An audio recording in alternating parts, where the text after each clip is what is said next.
인제 누구든지 나를 구해주는 놈이 있거든 당장에 그 놈을 죽여서 그새 갇혀있던 그 분풀이를 하겠다. 고. 이것이 병 속에서 나온 마신의 이야기였습니다.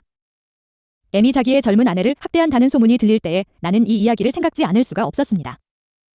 30이 지나도록 총각으로 지낸 그 고통과 고적함에 대한 분풀이를 제 아내에게 하는 것이라 했습니다. 그리고 실컷 학대해라. 더욱 축소하였습니다. M이 결혼한 지 2년이 거의 된 어떤 날 저녁이었습니다. 그와 나는 어떤 곳에서 저녁을 같이 하고 있었습니다. 그의 얼굴은 이날 유난히 어둡고 무거웠습니다. 그는 음식에는 거의 손을 대지 않고 술만 들이키고 있었습니다.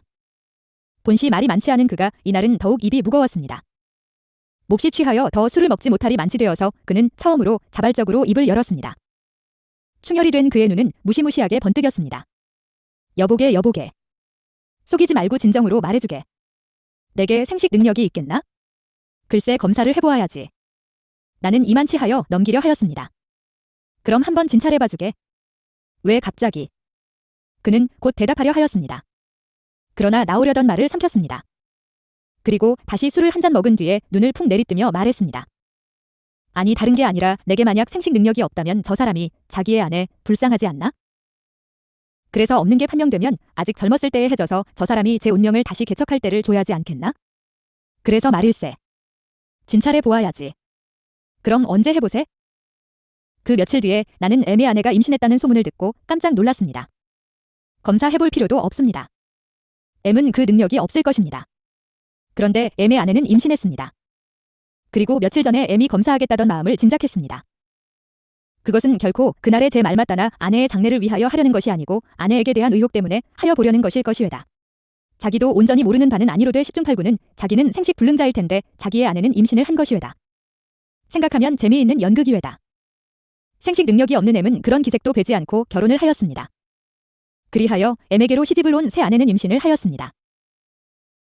제 남편이 생식 불능자인 줄 모르는 아내는 뻐젓이 자기의 가진 죄의 씨를 M에게 자랑을 하고 있을 것이외다.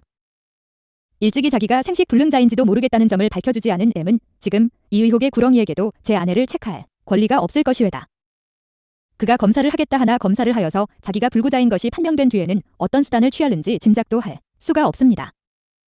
아내의 음행, 음란한 짓을 체크하자면 자기의 사기적 행위를 폭로시키지 않을 수가 없을 것이외다. 그것을 감추자면 제 번민만 더욱 크게 할 것이외다. 어떤 날 그는 검사를 하자고 왔습니다. 그때 마침 환자가 몇 사람 밀려있던 관계상 나는 그를 내 사실에 가서 좀 기다리라 하고 환자 처리를 다 하고 내려갔습니다. 그랬더니 그는 나를 기다리지 않고 돌아가 버렸습니다. 이튿날 그는 다시 왔습니다. 그러나 그는 또 돌아가 버렸습니다. 나도 사실 어찌하여야 할지 똑똑히 마음을 작정치 못했던 것이외다. 검사한 뒤에 당연히 사멸, 죽어 없어짐, 해 있을 생식 능력을 살아있다고 하자니 그것은 나의 과학적 양심이 허락지 않는 바외다. 그러나 또한 사멸하였다고 하자니 이것은 한 사람의 일생을 망쳐버리는 무서운 선고에 다름없습니다. M이라 하는 정당한 남편을 두고도 불의의 쾌락을 취하는 M의 아내는 분명히 책받을 여인이겠지요. 그러나 또한 다른 편으로 이 사건을 관찰할 때에 내가 눈을 꾹 감고 그릇된 검사 결과를 내린다면 그로 인하여 절대로 불가능하던 M이 스라의 사랑스런 자식을 두고 거기서 노후의 위안도 얻을 수 있을 것이요 만사가 원만히 해결될 것이외다. 내가 자유로 선택할 수 있는 두 가지의 갈림길에 서서 나는 어느 편 길을 취하여야 할지 판단을 주저하고 있었습니다. 이 문제가 4, 5일 뒤에 저절로 해결이 되었습니다. 그날도 역시 침울한 얼굴로 찾아온 M에게 대하여 나는 의리상 오늘 검사해보자나? 하니깐 그는 간단히 대답하였습니다. 벌써 했네. 응. 어디서? 피병원에서. 그래서 그 결과는? 살았다대. 나는 뜻하지 않고 그의 얼굴을 보았습니다. 그것은 의외의 대답을 들은 때문이라 기보다 오히려 살았다대 하는 그의 음성이 너무 침통하기 때문에. 그럼 안심이겠네? 이렇게 대답하는 동안 나는 내가 하마터면 질 뻔한 괴로운 임무에서 벗어난 안심을 느끼는 동시에 피병원에서의 거만에 의외의 눈을 크게 뜨지 않을 수가 없었습니다. 내 눈을 만난 M의 눈은 낭패한 듯이 이리저리 돌아다녔습니다. 그리고 나는 그 눈으로 그가 방금 한 말이 거짓말이었음을 알았습니다. 그럼 그는 왜 거짓말을 하였나? 자기의 아내의 명예를 보호하기 위하여? 세상과 제 마음을 속여가면서라도 자식을 슬하에 두어보기 위하여? 나는 그의 마음을 알 수가 없었습니다. 그가 입을 열었습니다. 무겁고 침울한 음성이었습니다. 여보게 자네 이런 기모찌, 기분 알겠나? 어떤? 그는 잠시 쉬어서 말을 시작했습니다. 월급쟁이가 월급을 받았네. 받은 즉시로 나와서 먹고 쓰고 사고 실컷 마음대로 돈을 썼네. 막상 집으로 돌아가는 길일세? 지갑 속에 돈이 몇 푼 안 남아있을 것은 분명해. 그렇지만 지갑을 못 열어봐. 열어보기 전에는 혹은 아직은 꽤 많이 남아있겠거니 하는 요행심도 붙일 수 있겠지만 급기야 열어보면 몇 푼 안 남은 게 사실로 나타나지 않겠나? 그게 무서워서 아직 있거니 스스로 속이네 그려. 쌀도 사야지. 나무도 사야지. 열어보면 그걸 쌀 돈이 없는 게 사실로 나타날 테란 말이지. 그래서 할 수 있는데. 로 지갑에서 손을 멀리하고 제 집으로 돌아오네. 그 기모찌 알겠나? 나는 머리를 끄덕이었습니다. 알겠네. 그는 다시 입을 봉하였습니다. 그러나 그때에 나는 알았습니다. M은 검사도 하여보지 않은 것이외다. 그는 무서워합니다. 그는 검사를 피합니다. 자기의 아내가 임신을 하였습니다. 그것은 상식으로 판단하여 물론 남편의 아이일 것이외다.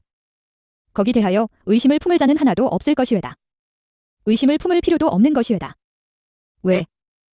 여인이 남편을 맞으면 원칙상 임신을 하는 것이 당연한 일이니깐. 이 의심할 필요가 없는 일을 의심하다가 향그럽지 못한 결과가 나타나면 이것은 자작지열, 자기가 저지른 일로 말미암아 생긴 재앙로서 원망할 곳이 없을 것이외다. 벌의 둥지를 건드리는 것은 어리석은 것이외다. 10중 8구는 향그럽지 못한 결과가 나타날 검사를 M은 회피한 것이외다. 절망을 스스로 사지 않으려. 그리고 번민 가운데서도 끝끝내 일로 한 가닥의 희망을 붙여두려 M은 온전히 검사라는 위험한 벌의 둥지를 건드리지 않기로 한 것이외다. 그리고 상식으로 판단할 수 있는 제 아내 뱃속에 있는 자식에게 대하여 억지로 애정을 가져보려 결심한 것이외다. 검사를 하여서 정충이 살아있다면 다행한 일이지만 사멸하였다면 이제 제 아내와의 새에 생길 비극과 분노와 절망은 둘째 두고라도 일생을 슬하에 혈육이 없이 보내고 노후에 의탁할 곳을 가질 가능성조차 없는 절망의 지위에 빠지지 않을 수가 없을 것이외다. 이것은 무서운 일이외다. 상식으로 판단할 수 있는 거부하고까지 이런 모험 행위를 할 필요가 없을 것이외다. 이리하여 그는 검사는 단념했지만 마음의 의혹만은 온전히 끄지를 못한 모양이었습니다. 그 뒤 어떤 날 그는 이런 이야기 저런 이야기 하다가 이런 말을 했습니다. 자식은 꼭 제 애비를 닮는다면 좋겠구먼. 거기 대하여 나는 닮은 예를 여러 가지로 들어서 말하여 주었습니다. 그는 한숨을 쉬었습니다. 여인이 애를 베면 걱정일 테야. 아버지나 친할아비를 닮는다면 문제가 없겠지만 외편, 외가 쪽을 닮거나. 그렇지 않으면 아무고 닮지 않으면 걱정이 아니겠나? 그저 아비를 닮아야 제일이야. 하하하. 나는 대답하였습니다. 글쎄 말이지. 내 전문이 아니니깐 이름은 기억 못하지만 독일 소설에 이런 게 있지 않나? 아버지라나 하는 희곡 말일세. 자식을 낳았는데 제 자식인지 아닌지 몰라서 번민하는 그런 이야기가 있지? 그것도 아버지만 닮으면 문제가 없겠지. 다 귀찮어. M의 아내가 아들을 낳았습니다. 그 아이가 반년쯤 자랐습니다. 어떤 날 M은 그 아이를 몸소 안고 병을 베려 나한테 왔습니다. 기관지가 조금 상하였습니다. 약을 받아가지고도 그냥 좀 앉아있던 M은 묻지도 않은 이런 말을 하였습니다. 이놈이 꼭 제 증조부님을 닮았다거든. 그래? 나는 그의 말에 적지 않은 흥미를 느끼면서 이렇게 응했습니다. 내 눈으로 보자면 그 어린애와 M과는 관련도 없는 바인데 그 애가 M의 할아버지를 닮았다는 것은 기이함으로써 어린애의 친편, 친가 쪽과 외편의 근친, 가까운 친척에서 아무도 비슷한 사람을 찾아내지 못한 M의 친척은 할 일 없이 예전의 조상을 들추어낸 모양이었습니다. 그리고 그 어린애에게 커다란 의혹과 그보다 더 커다란 희망, 의혹이요 해였던 것을 바라는 은혜므로 하여금 손쉽게 그 말을 믿게 한 모양이었습니다. 적어도 신뢰하려고 마음먹게 한 모양이었습니다. 내가 자기의 말에 흥미를 가지는 것을 본 M은 잠시 주저하다가 그가 예비했던 둘째 말을 마침내 꺼내었습니다. 게다가 날 닮은 데도 있어. 어디? 이 보게. M은 어린애를 왼편 팔로 가만히 옮겨서 붙안으면서 오른손으로는 제 양말을 벗었습니다. 내 발가락 보게. 내 발가락은 남의 발가락과 달라서 가운데 발가락이 그중 길어. 쉽지 않은 발가락이야. 한데. M은 강복, 포대기를 들치고 어린애의 발을 가만히 꺼내어 놓았습니다. 이놈의 발가락 보게. 꼭 내 발가락 아닌가? 닮았거든. M은 열심으로 찬성을 구하듯이 내 얼굴을 바라보았습니다.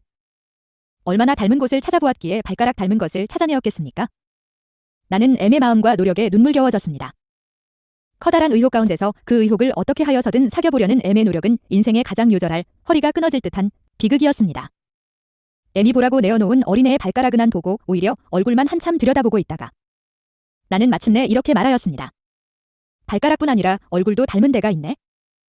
그리고 나의 얼굴로 날아오는 의혹과 희망이 섞인 그의 눈을 피하면서 돌아앉았습니다.